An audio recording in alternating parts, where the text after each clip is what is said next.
আমরা সমাজে উইরা আসি নাই, আমরা এই দেশের নাগরিক।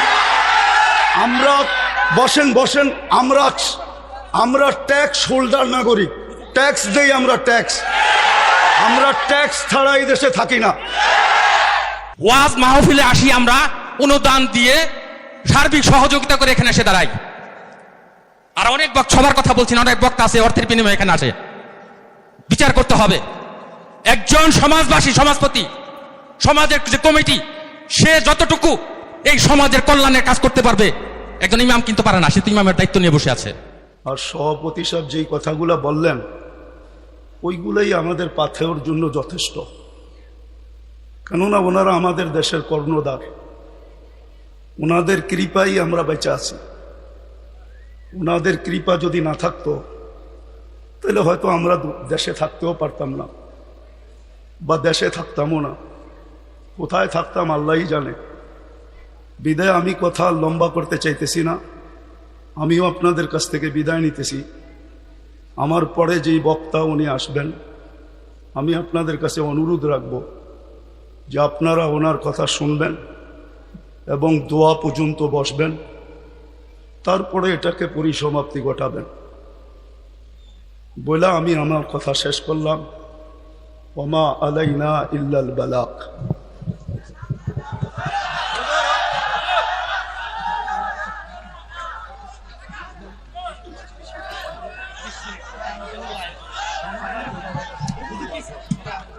সময় নাই আমার কাছে, আপনি বসেন, আমার কাছে সময় নাই। রাখেন রাখেন।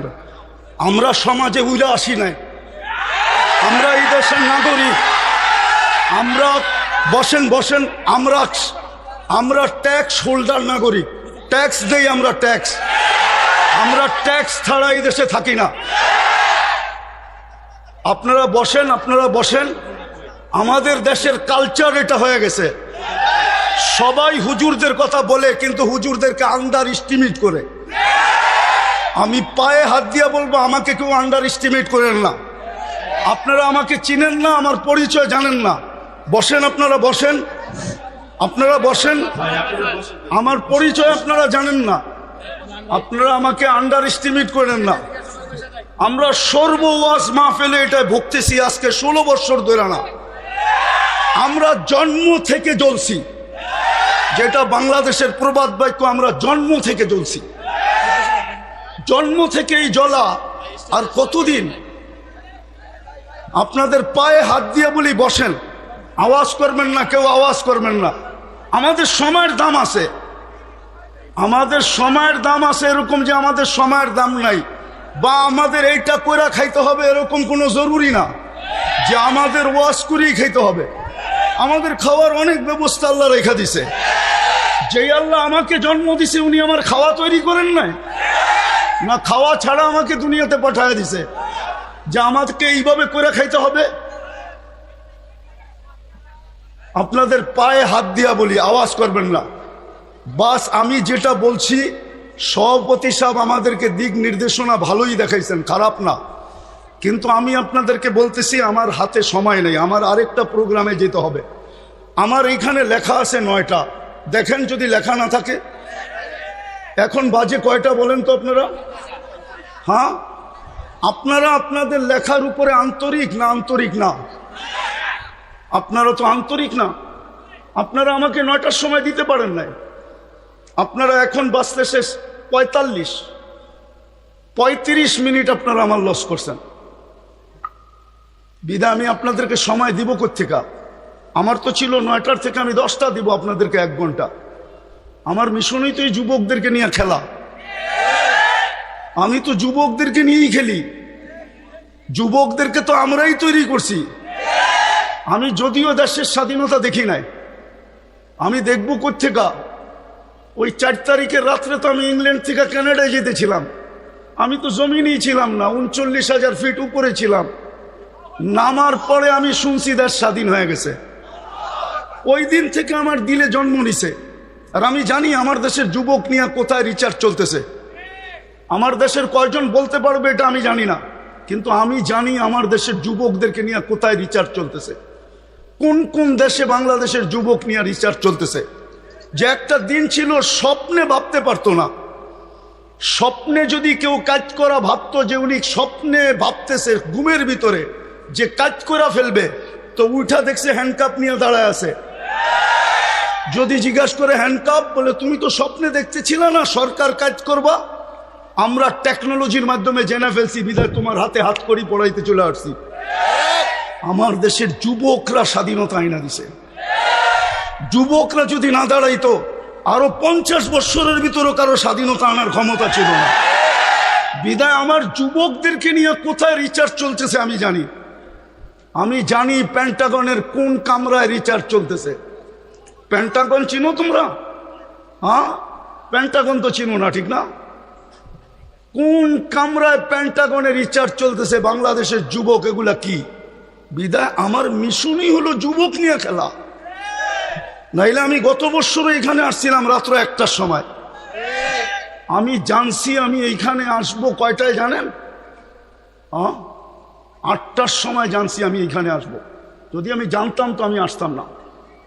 কসম খোদা, আমাকে কেউ নিয়ে আসতে পারতো না। আমি জানছি 8টার সময় যে আমি এইখানে যেতেছি, কিন্তু আমি এর আগে জানতে ছিলাম আমি আরেকটা মার্কেট আছে ওইদিকে। কি মার্কেট জানি? সুলতান মার্কেট যাব, কিন্তু আমাকে বাইপাস করে এখানে নিয়ে আসছে। আমি জানলে আসতাম না, আমার আসার ইচ্ছা ছিল না।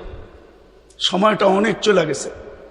মানুষের মেমোরির ভিতরে একটা জিনিস সেট থাকে, সেটটা নষ্ট হয়ে গেছে। এখন আপনাদেরকে আমি কি শোনাবো, কিন্তু এতটুকু শোনাবো যুবকদেরকে, যৌবনের মূল্যায়ন করো। কেননা তোমার উপরে আল্লাহর বাজেট ব্যয় হইতেছে, আমাদের সবার উপরই আল্লাহর বাজেট ব্যয় হইতেছে। যতই ব্যক্তিত্ব দেখাই না কেন, যদি আল্লাহর কাছ থেকে পানির দামে অক্সিজেন কিনতে হতো তাহলে ডেলি 16,500 টাকা বিল দিতে হতো, মাসে 4,95,000 টাকা বিল দিতে হতো। এই এলাকায় বাড়ি আর ঘর আর বিল্ডিং কারো লেংটি পর্যন্ত থাকতো না, লেংটি। বিদায় তোমাদের পায়ে হাত দিয়ে বলি, যৌবনটাকে মূল্যায়িত করো। অমূল্য রত্ন আল্লাহ দিছেন। পুরুষকেও বলি পুরুষত্বের মূল্যায়ন করেন, মা বোনদেরকেও বলি মাতৃত্বের মূল্যায়ন করেন। চলে যেতে হবে কালকে আল্লাহর কাছে। দুনিয়ায় কয়দিন? দুনিয়ার বাহাদুরি কয়দিন? হাতে আছে যতদিন, বা আপনি বেঁচে আছেন যতদিন। নাইলে অতীতেই তো দেখতাম তেল মারতে মারতে মারতে মিডিয়ালারা তেলের দাম বাড়ায় দিছিল। বিনা তেলে কিভাবে পাকাইতে হয় এটা পত্রিকায় লিখতে শুরু করছে। আজকেও দেখতেছি স্বৈরাচার বলতে বলতে গলা শুকায় ফেলতেছে, মাঝে মাঝে শুকায় আবার পানিও খায়। তো চিত্র তো দেখতেছি আমাদের চোখেই। দুনিয়ায় কতক্ষণ? আমি বেঁচে আছি যতক্ষণ, অথবা আমার কাছে আছে যতক্ষণ। যেদিন থাকবে না আমিও থাকবো না, আমার কাছেও থাকবে না। এই জন্যই মৃত্যু লগ্নে 4 জন ফেরেশতা আসে। প্রথম ফেরেশতা ধ্বনি দেয় কানের ভিতরে, ইনকাতাতিল আজাল অনকাতাতিল আমাল, তোমার বয়স শেষ, আশা শেষ। দ্বিতীয় ফেরেশতা একটা চিৎকার দিয়ে কানটাকে ফাটায় ফেলে, সালাল ইস্তেগাল, বড় ব্যস্ত ছিল, আল্লাহ ডাকলেও আসার সুযোগ হতো না। আল্লাহ ডাকে, কে ডাকে? কে ডাকে? 5 বেলা কে ডাকে? 90% মানুষ নামাজ পড়ে না। আপনি ব্যস্ত? কি নিয়ে ব্যস্ত? ও যুবক, তুমি কি নিয়ে ব্যস্ত বলো আমাকে? কি নিয়ে ব্যস্ত তুমি? কোন দেহটা নিয়ে ব্যস্ত? এই দেহটা কে দিছে? কে দিছে দেহটা? পূর্ণতা কে দিছে? পারল তো না আজ পর্যন্ত। আমাদের আগের যে প্রধানমন্ত্রী ছিল শেখ হাসিনা, এর ঘরেই তো প্রতিবন্ধী আছে। লক্ষ কোটি টাকার মানুষ পারল না তো প্রতিবন্ধিত্ব দূর করতে। নাইলে ওনার মেয়ে প্রতিবন্ধী সংস্থার চেয়ারম্যান হলো কি করে? ওনার ঘরে যদি প্রতিবন্ধী না থাকতো, না নাই প্রতিবন্ধী ওনার ঘরে, ওনারা কি জানে না পূর্ণতা কে দিছে? হ্যাঁ, কে দিছে? এটার ভিতরে পূর্ণতা কে দিছে? এক পানির দামে যদি অক্সিজেন কিনতে হতো ডেলি 16,500 টাকা বিল দিতে হইতো। তুমি কত শ্রম দিতা যুবক বলো? কয় টাকা বেতন করতা? কয় টাকা কামাইতা ডেলি বলো? শ্রম কতটুক দিতা? 100 গাদার শ্রম দিলেও তো 16,500 টাকা অর্জন করা মনে হয় সম্ভব হতো না। কে বাজেট ব্যয় করে? আরে বলেন না জোরে। ডেলি 16,500 টাকার বাজেট আল্লাহ ব্যয় করে। যদি জিব্বা স্বাদ চেক করে দেয় আমাদেরকে, যদি স্বাদ মেশিন দিয়ে চেক করতে হইতো তাইলে বোঝা যেত ঘরে আগে ফ্রিজ কিনে না মেশিন কিনে চেক করার মেশিন, স্বাদ চেক করার মেশিন। আগে ফ্রিজ কিনে না ওই মেশিন কিনে, আগে ওয়াশিং মেশিন কিনে না ওই মেশিন কিনে, আগে বাড়ি বানায় না আগে ওই মেশিন কিনে, তাইলে বোঝা যেত। আমাদের বিত্তশালীরা তো আমাদের দেশে চিকিৎসা করে না, কেননা আমাদের দেশের 80% রিপোর্ট বলে ভুল হয়। এই জন্য দেখবেন অসুস্থ হইতে দেরি, চুপে চুপে ইন্ডিয়া যেতে দেরি করে না, চুপে চুপে সিঙ্গাপুর যেতে দেরি করে না, চুপে চুপে থাইল্যান্ড যেতে দেরি করে না, আমেরিকা ইংল্যান্ড যেতে দেরি করে না। হইতে পারতো আপনি মেশিন কিনছেন বটে, কিন্তু আপনার মেশিন যদি ভুল রিপোর্ট দিত আপনি কি করতেন? তাইলে তো প্রতিদিন খাইতেন আর প্রতিদিন হাসপাতালে যেতেন। আজ পর্যন্ত তো আপনার জিব্বা ভুল রিপোর্ট দিল না। এই জন্যই তো আপনি বোঝেন না স্বাদ চেক করার কয় টাকা লাগে। এই জন্যই তো আপনি আর আমি চিন্তা করি না গ্রান চেক করতে কয় টাকা লাগে। এরকম এই শরীরটা খুইলা দেখানো যায় একটা একটা। 24 ঘন্টা আল্লাহটা বুক করি। এই জন্যই তো আল্লাহ এক জায়গায় বলছেন আফা হাসিবতুম আন্নামা খালাকনাকুম আবাস, তোর ধারণা কি তুই অনর্থক সৃষ্টি? তো আরেক জায়গায় হাদিসের ভিতরে বলছেন আতাইতু কাইনানে তানদুরু বিহা ওয়ালা উহাসিব, এটা কি তোর ধারণা যে চক্ষুটা দিলাম তুই সারাদিন দেখিস এটা অনর্থক আর হিসাব নিব না? চক্ষুর ভিতরে কয়টা ক্যামেরা? 2 চোখে 26 কোটি ক্যামেরা। যুবক যখন তুমি তাকাও তো 26 কোটি ক্যামেরা একসাথে ফ্লাশ করে, একসাথে ফ্লাশ। যেরকম তোমাদের ক্যামেরায় ফ্লাশ হয় এরকম 26 কোটি ক্যামেরা একসাথে ফ্লাশ হয়। আল্লাহ তো এটাই বলতেছে আতাইতু কাইনানে তানদুরু বিহা ওয়ালা উহাসিব, এরকম দৃষ্টিশক্তি দিলাম আর তুমি সারাদিন দেখো আর তোমার হিসাব নিব না। আতাইতুকা উযুনানে তাসমাউ বিহা ওয়ালা উহাসিব, তোকে শ্রবণ শক্তি দিলাম, তোর ভাবনা কি হিসাব নিব না? আতাইতুকা লিসানান তানতিকু বিহি, তোকে বাক শক্তি দিলাম, সারাদিন বক বক করিস, তুই ভাবতেছ হিসাব নিব না? শুধু হিসাব নিব না, কোরআন বলতেছে ওয়া রাকিবুন আতীদ, মা মিন কওলিন ইল্লা লাদাইহি রাকিবুন আতীদ। আল্লাহ বলে 2 চৌকিদার বসায় রাখছি, অডিও চলতেছে, 24 ঘন্টার অডিও চলতেছে। এমন কি ঘুমের ভিতরে কি বলো ওইটা অডিও চলতেছে, যদিও ঘুমেরটা ডিলিট করে দেওয়া হবে, বাকি একটাও ডিলিট হবে না। আল্লাহ বলে আতাইতুকা আকলান তুমাইয়িসু বিহি, এরকম একটা ব্রেন দিলাম যেটা দিয়ে তুমি ভালো মন্দ বোঝো আর তুমি ভাবো তোমার হিসাব হবে না, তোমার হিসাব হবে না। আতাইতুকা কলবান তাতাফাক্কারু বিহি ওয়ালা ইউহাসিব, আতাইতুকা ইয়াদানি তাবতিশু বিহা ওয়ালা ইউহাসিব, হাত দিয়া কর্ম করো, তুমি ভাবতেছো তোমার হিসাব নিব না। আতাইতুকা রিজলানি তামশি বিহা ওয়ালা উহাসিব, 2টা পাও দিলাম চলার জন্য, তুমি ভাবো হিসাব নিবে না। আতকুনতা সাগীরা ফাকাব্বারতুকা ওয়ালা উহাসিব, তুমি তো ছোটই ছিল, বড় তো আমি করলাম, তুমি ভাবছো তোমার হিসাব নিব না। কুনতা যায়িফা ফাকাওয়াইতুকা ওয়ালা উহাসিব, তুমি তো দুর্বল ছিল, তোমাকে তো সুঠামত্ব দিলাম, তুমি ভাবছো হিসাব নিব না। কুনতা জাহিলা ফাআল্লামতুকা ওয়ালা উহাসিব, তুমি তো অজ্ঞ ছিল, তোমাকে শিক্ষা দিলাম, তুমি ভাবতেছো তোমার হিসাব নিব না। কুনতা মিসকিনা, তুমি তো মার পেটের থেকে অসহায় আসছিলে, ফাআগনাইতুক, স্বয়ং সম্পূর্ণ তো আমরাই করলাম, তোমার ধারণা কি তোমার হিসাব নিব না? এই জন্য বলতেছি যুবক যৌবনের মূল্যায়ন করো, নাইলে কালকে কিন্তু হিসাব দিতে হবে। এটা দুনিয়া রঙ্গময়, যার মনে যা লয়। আল্লাহ ইচ্ছা স্বাধীনতা দিছে দিকা ইচ্ছা মতো চলতে পারি। যদি ইচ্ছা স্বাধীনতা না দিতেন তাহলে সারাদিন আল্লাহটা ভোগ করবে আর আল্লাহর বিরুদ্ধে বলবে, আল্লাহর বিরুদ্ধে বলবে, আল্লাহর বিরুদ্ধাচরণ করবে। আমার সমাজের তো 90% নামাজ পড়ে না। ডাকে কে? আরে বলেন না জোরে, কে ডাকে? কে ডাকে? আল্লাহ কে? যারটা 24 ঘন্টা ভোগ করেন উনি আল্লাহ, যার কাছে হায়াত উনি আল্লাহ, যার কাছে মৌত উনি আল্লাহ, যার কাছে সুস্থতা উনি আল্লাহ, যার কাছে অসুস্থতা উনি আল্লাহ, যার কাছে ধনী হওয়া উনি আল্লাহ, যার কাছে গরিব হওয়া উনি আল্লাহ, যার কাছে ইজ্জত দেওয়া উনি আল্লাহ, যার কাছে বেইজ্জত করা উনি আল্লাহ। ইচ্ছা করলে সকালের ধনীকে বিকালে ফকির বানাইতে পারে, ইচ্ছা করলে বিকালের ফকিরকে সকালে ধনী বানাইতে পারে। উনি আল্লাহ, শুধু এইখানেই শেষ না। দুনিয়া ভাবে কিছু, আল্লাহ ভাবে কিছু। দুনিয়া ভাবে কিছু, আমরা আল্লাহ ভাবে কিছু। হ্যাঁ, দুনিয়া ভাবতে ছিল কিছু, আল্লাহ ভাবতে ছিল কিছু। আল্লাহ যেটা চায় ওইটাই হয়। তো ওই আল্লাহ ডাকে, শুধু এখানেই শেষ না, 99 পদের মালিক আল্লাহ ডাকে। 99 পদের মালিক আল্লাহ ডাকে। তর্জমা তো দেখে না, খালি নিজেরটা দেখি, আল্লাহর পরিচয় তো দেখি নাই। এই মজমা এক যুবকও নাই যে 99 নামের অর্থ দেখছে। এই স্টেজেও কেউ নাই 99 নামের অর্থ দেখছে। কোত্থেকে আল্লাহ চিনবে? অফিসের সামনে তো পদবি লেখা থাকে, এই পোস্টারেও তো পদবি লেখা আছে পরিচয় হিসাবে। আল্লাহও তো নিজের পরিচয় দিছে 99 নাম দিয়া, হুয়াল্লাহুল্লাযী লা ইলাহা ইল্লা হু। আল্লাহ নিজের পরিচয় দিছে, আমি আল্লাহ কে ভালো মতো দেখ, তাইলে তোর বিবেকের পর্দা খুলবে, নাইলে একদিন দুনিয়ার জীবন শেষ হয়ে যাবে। আজকে সূর্য এই এলাকায় বলতে বলতে ডুবছে, লান আউদ ফি হায়াতিকা আবাদা। হতে পারে কালকে তোমরা কেউ আমাকে উঠতে দেখবে না।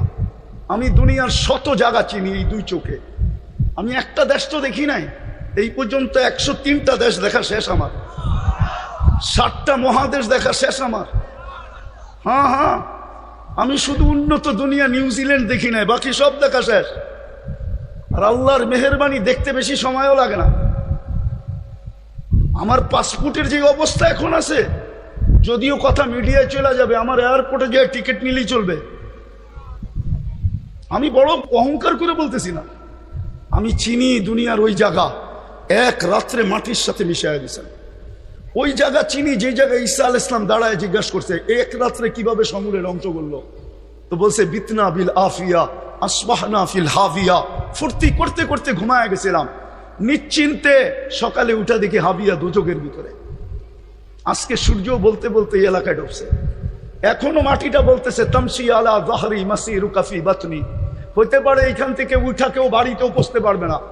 এর আগেই শোনা যাবে হাসপাতালে নিয়ে গেছে, ডাক্তাররা ঘোষণা দিয়েছে ডেড, চলে গেছে দুনিয়ার থেকে। হইতে পারে এরকম।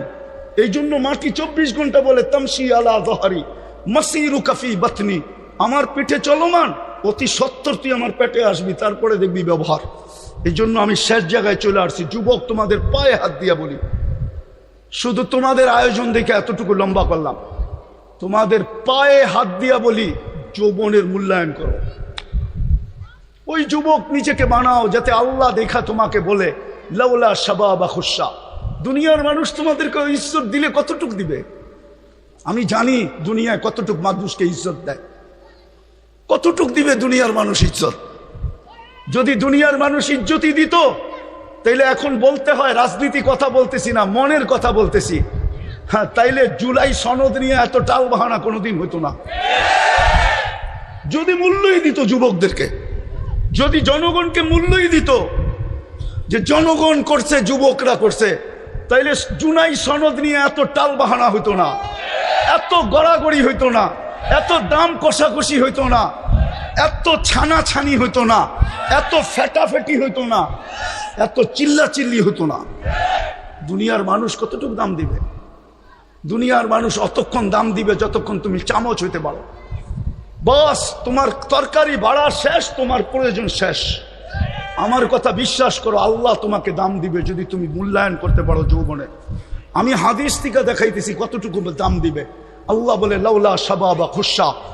ওই যুবকরা যদি জমিনে না থাকতো, যে নিজেকে লজ্জাপতির মতো আল্লাহর ভয়ে গুটায় নিছে, তো আল্লাহ বলে লাজালতু সামা হাদিদা, আমি আকাশকে লোহার বানায় দিতাম, আল আরদা সাফসাফা, জমিনকে তামার, ওমা আনজালতু মিনাস সামাই কাতরা ওমা আমবাততু মিনাল আরদি হাব্বা।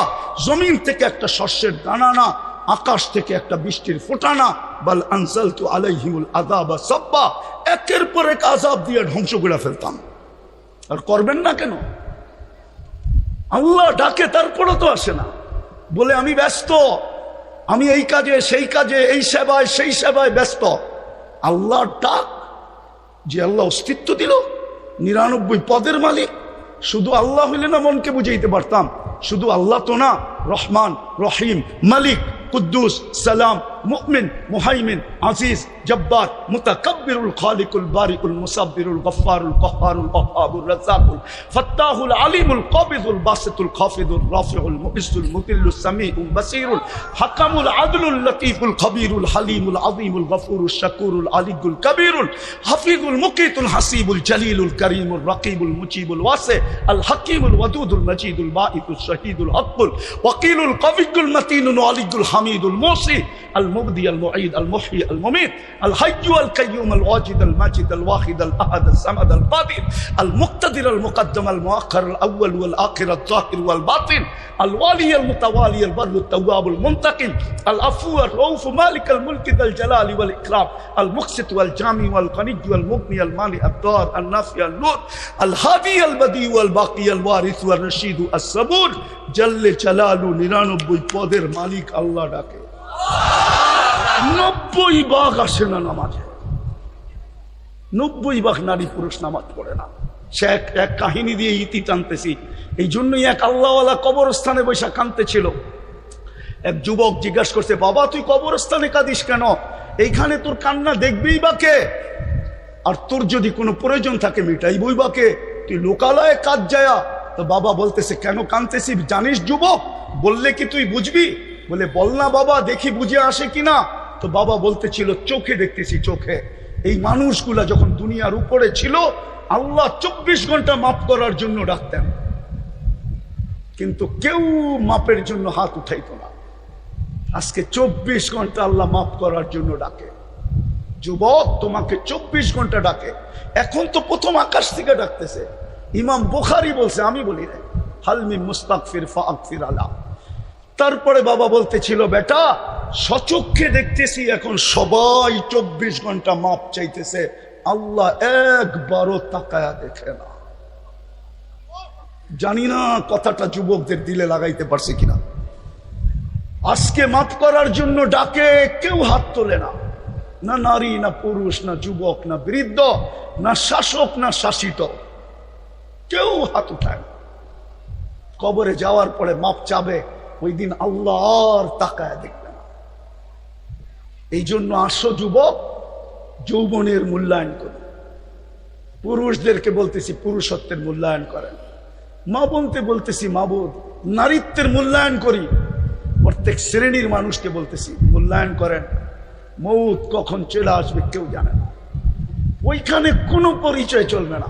যদি চলতো, একটা বলতেছি একটা, তাইলে আবু তালেবের কবর আজকে 25-30 না, 89 থেকে এই পর্যন্ত আমাকে কাঁদাইতো না। হ্যাঁ হ্যাঁ, 89 থেকে প্রথম আমি মক্কা গেছি, 89-এ, 89 থেকে নিয়ে এই পর্যন্ত প্রতি বছর আমাকে কাঁদাইতো না। একবার না, যতবার যেই ততবারই কাঁদায়। আমি চিনি উনার কবর কোথায়, কার পাশে, কোন কবরস্থানে, যেটাকে ওলামারা জান্নাতুল মুআল্লা বলে, উপরের জান্নাত, মক্কার কবরস্থান। কার পাশে? খাদিজাতুল কুবরা রাদিয়াল্লাহু তাআলা আনহার পাশে আবু তালেবের কবর। ওই কবর আমাকে কোনোদিন কাঁদাইতো না। বললাম তো, 89 থেকে কাঁদাইতেছে, প্রতিবার 2 বার 3 বার, প্রতি বছর বহুতবার কাঁদাইতো না। আপনি চেনেন না আবু তালেবকে? সম্পর্ক কার সাথে ছিল আপনি এটাও জানেন না। আপনি কোত্থেকে জানবেন মুহাম্মদুর রাসূলুল্লাহকে? একটা কথা বলি, কবরে প্রথম প্রমাণ করতে হবে, প্রথম কবরের সুয়াল। যারা বলে প্রথম সুয়াল কবরের মান রব্বুকা, এটা মনে হয় তেমন ঠিক না। 3টা প্রশ্ন হবে, এটা ঠিক, কিন্তু প্রথম প্রশ্ন হবে মা কুনতা তাকুলু ফি হাদার রাজুলি মুহাম্মাদিন। ইমাম বুখারী লেখছেন, ইমাম মুসলিম লেখছেন রহমতুল্লাহ আলাইহি, প্রথম প্রমাণ করতে হবে আল্লাহর রসুলের রঙে তুমি কতটুকু রঙিন ছিলা। কেননা মুহাম্মদুর রাসূলুল্লাহ না হইলে আমরা আল্লাহ চিনতাম না। হ্যাঁ, আল্লাহ চিনতাম না, দিন চিনতাম না, কোরআন চিনতাম না, কোরআন পাইতাম না। মুহাম্মদুর রাসূলুল্লাহ না হইলে এক রাত্র 83 বৎসরও পাইতাম না। এক রাত্র যে 83 বৎসরের ইবাদত, এত বড় মর্যাদা আমাদের কপালে জড়তো না। আমরা তো মুহাম্মদুর রাসূলুল্লাহ চিনি না। মুহাম্মদুর রাসূলুল্লাহ আমার সমাজ চিনে না, আমার সমাজের যুবকরা চিনে না, আমার সমাজের কেউ চিনে না। যদি চিনতো তাহলে বাংলাদেশে কেন চিৎকার দিতে হতো কাদিয়ানিকে অমুসলিম ঘোষণা করার জন্য? হ্যাঁ, কেন চিৎকার দিতে হতো যে কাদিয়ানিকে অমুসলিম ঘোষণা করেন? যেই দেশে 90% মুসলমান, ওই দেশে কেন চিৎকার দিতে হতো? হ্যাঁ, সেমিনার কেন করতে হতো? ওলামাদেরকে কেন এই জন্য জেলে যেতে হতো? গুমের কেন শিকার হইতে হতো? এই মুহাম্মদুর রাসূলুল্লাহ আমরা চিনি না বিদায় কবরের প্রথম প্রশ্ন প্রমাণ করতে হবে তুমি ওনার রঙে কতটুকু রঙিন ছিলা। হ্যাঁ হ্যাঁ, প্রথম প্রশ্ন এটা। বুখারী শরীফ উঠায়া দেখেন, আমি বানায়া বলতেছি না। মুসলিম শরীফ উঠায়া দেখেন, আমি বানায়া বলতেছি না। প্রথম প্রশ্ন হবে এটা। এই জন্য পায়ে হাত দিয়া বলি, নিজেকে মূল্যায়িত করি, তাহলে দুনিয়ার মূল্য কতক্ষণ? কবির কথাই তো সত্য, মিলে খাক মে আহলে শাহ कैसे कैसे, जमी खा गई नौजवान कैसे कैसे, अजल ने न छोड़ा किसरा न दारा, उसी से सिकंदर सा फाते भी दिहारा, हर एक लेके क्या क्या हसरत सुधारा, परा रह गया यही ठाट सारा, बचपन ने तुझे बरसों खिलाया, जवानी ने मजनू बनाया, बुढ़ापे आके फिर क्या क्या सिताया, अजल तेरा कर देगी बिल्कुल सफाया, तुझे दुल्हन के रहो सबसे आला, हो जीनत निराली हो फैशन निराला, यूं ही जिया करता है क्या मरने वाला, तुझे हुस्न जाहिर ने धोखे में डाला, जगह जी लगाने का दुनिया नहीं है, ये इबरत की जा है तमाशा नहीं है, अफा हसिबतुम अन्नमा खलकनाकुम अबस। শুধু ঐতিহ্য থেকে যাবে, ঐতিহ্য বেশি দূরে তো না, এটাও তো গাজীপুর, ঠিক না? হ্যাঁ, এটা গাজীপুর তো। হ্যাঁ, বাওয়ালের রাজা নাই, কিন্তু জমিন নিয়ে কামরা কামরি এখনো চলতেছে কোর্টে। আমরা চিনি কারা কামরা কামরি করতেছে। আমরা এই দেশেই থাকি, আমরা এই দেশেই বড় হয়েছি, আমরা এই দেশেই ব্যাকগ্রাউন্ড নিয়ে উঠছি। আমরা চিনি কারা বাওয়ালের জমিন নিয়ে এখনো কামরা কামরি করে। নাই, ঐতিহ্য আছে, ঐতিহ্য। যুবক, তোমারও ঐতিহ্য থেকে যাবে, আমারও ঐতিহ্য থেকে যাবে, আমরা থাকবো না। চলো আজকে তওবা করে আল্লাহর কাছে নিজেকে দামি বানাই। পারবা তওবা করতে? কে কে পারবে দেখি? তাইলে তওবা করি। আল্লাহ, অতীত থেকে তওবা করলাম। বলো বলো, মনের থেকে বলো, মনের থেকে। সর্বশেষ আজকের থেকে তওবাকে অভ্যাস বানাও। ঘুমের সময় তওবা করে ঘুমাও, নাইলে হইতে পারে একদিন তুমিও চিৎকার দিবে, আমিও চিৎকার দিব, কিন্তু আর তাকায় দেখবে না। আজকে 24 ঘন্টা ডাকে শুধু তওবার জন্য। আর সর্বশেষ আজ থেকে নামাজ ছাড়বো, পাক্কা ওয়াদা। আল্লাহ আমাদেরকে আমল করার তৌফিক দান করেন।